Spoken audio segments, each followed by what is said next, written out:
శ్రీ గురుభ్యో నమః. శ్రీ మహాగణాధిపతయే నమః. శ్రీ సరస్వత్యే నమః. భక్తులారా, వ్యాస మహర్షి రచించిన మహాభారత ఇతిహాసం యథాతథంగా చెప్పుకున్నాం.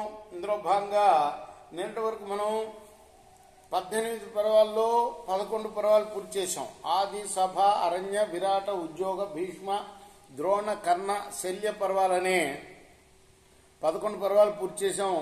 12వదైన శాంతి పర్వంలో కూడా 186 అధ్యాయాలు పూర్తి చేసి 187వ అధ్యాయంలోని 18వ శ్లోకం వరకు చెప్పుకున్నాం. ఈ రోజున 19 నుండి కొనసాగించే ముందు వ్యాస భగవాను ప్రార్థన చేసుకున్నాం.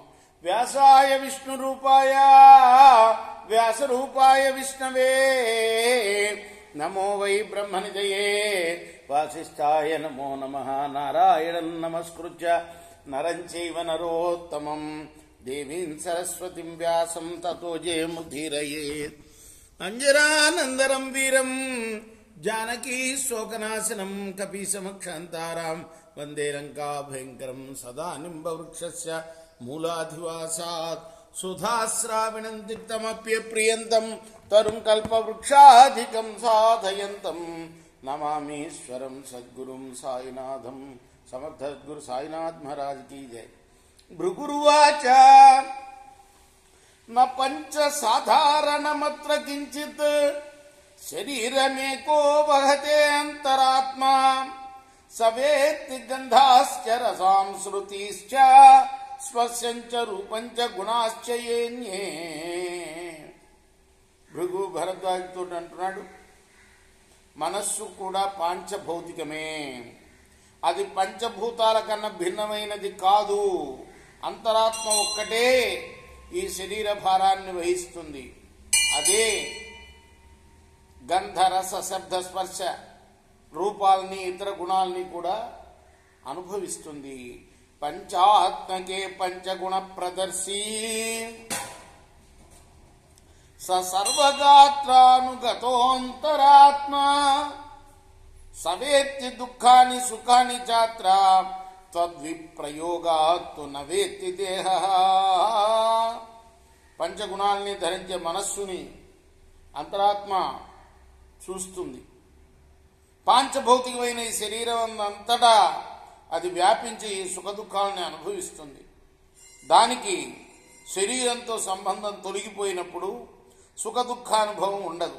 యథాన్న రూపన్న స్పర్శగా నోష్మభావశ్చ పంచకే తదా శాంతే శరీరాగ్నౌ దేహత్యాగే నమస్యతి.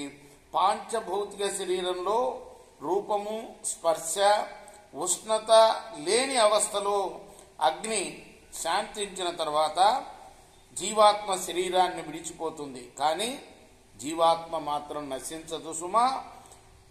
ఆపోమయమిదం సర్వం ఆపోమూర్తి శరీరిణాం తత్రాత్మ మానసో బ్రహ్మ సర్వభూతేషు లోకకృత్. ఈ ప్రపంచమంతా కూడా ఆపస్సు అంటే జలం, జలమయం. దేహదారుల శరీరం అంతా కూడా జలమయమే. ఆ శరీరంలో మనస్సంభూతమైన ఆత్మ ఉంటుంది. అదే సమస్త ప్రాణుల్లో లోకస్రష్ట అయిన బ్రహ్మగా వ్యవహరింపబడుతుంది. ఆత్మ క్షేత్రజ్ఞ ఇత్యుక్త సంయుక్త ప్రాకృతై గుణై తైరేవ తు వినిర్ముక్త పరమాత్మేత్యుదాహృత. ప్రాకృత గుణాలతో కలిసి ఉన్నప్పుడు ఆత్మను క్షేత్రజ్ఞుడు అని అంటాం.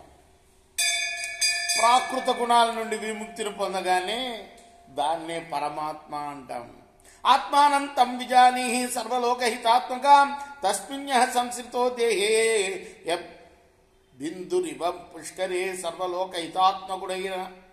హితాత్మకుడై దేహాన్ని ఆశ్రయించి కూడా తామరాకుపై నీటి బొట్టులాగా ఏమీ అంటక నిలిచిన వాడినే పరమాత్మ అని తెలుసుకో. క్షేత్రజ్ఞంతం విజానీహి నిత్యం లోకహితాత్మకాం తమో రజశ్చ సత్వంచ విద్య జీవ గుణాభిమాన్. నిత్యము లోకహితాత్మకుడై జీవగుణాలైన సత్వరజస్తమనస్సులకు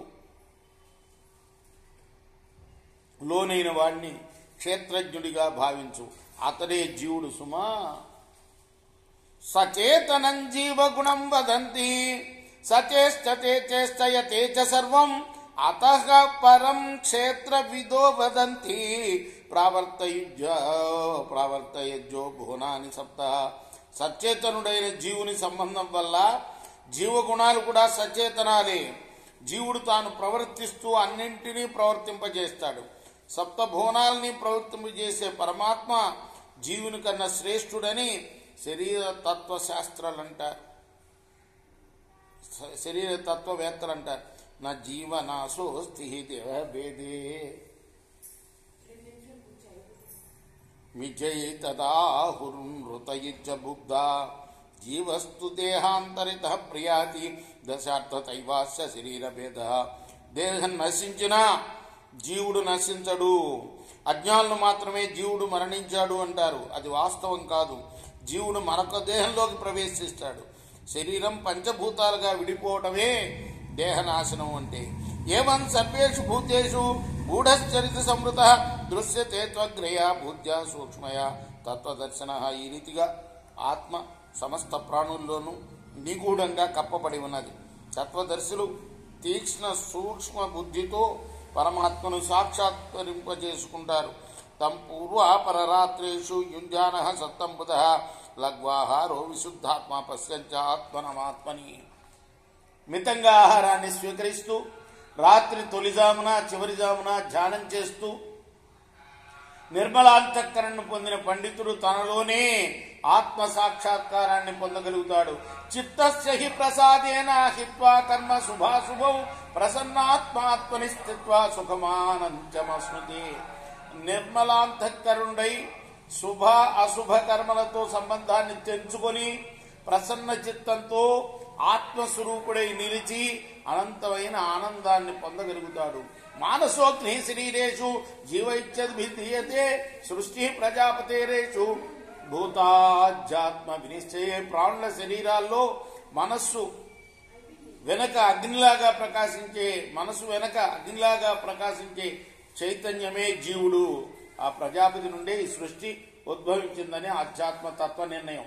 ఇది శ్రీ మహాభారతే శాంతి పర్వణి మోక్షధర్మ పర్వణి భృగు భరద్వాజ సంవాదే జీవస్వరూప నిరూపేణ సప్తాశిచ్చ అధిక శతమోధ్యాయ. ఇది వ్యాస మహర్షి రచించిన మహాభారత ఇతిహాసంలోని శాంతి పర్వంలోని 187వ అధ్యాయం. రేపు మనం 188వ అధ్యాయం ప్రారంభం చేద్దాం. కృష్ణార్పణమస్తు. సాయి కృష్ణార్పణమస్తు. స్వస్తి ప్రజాభ్య పరిపాలయంతాం న్యాయేన మార్గేణ మహిమహీష. గోబ్రాహ్మణేభ్య శుభమస్తు నిత్యం. లోకాః సమస్తాః సుఖినో భవంతు.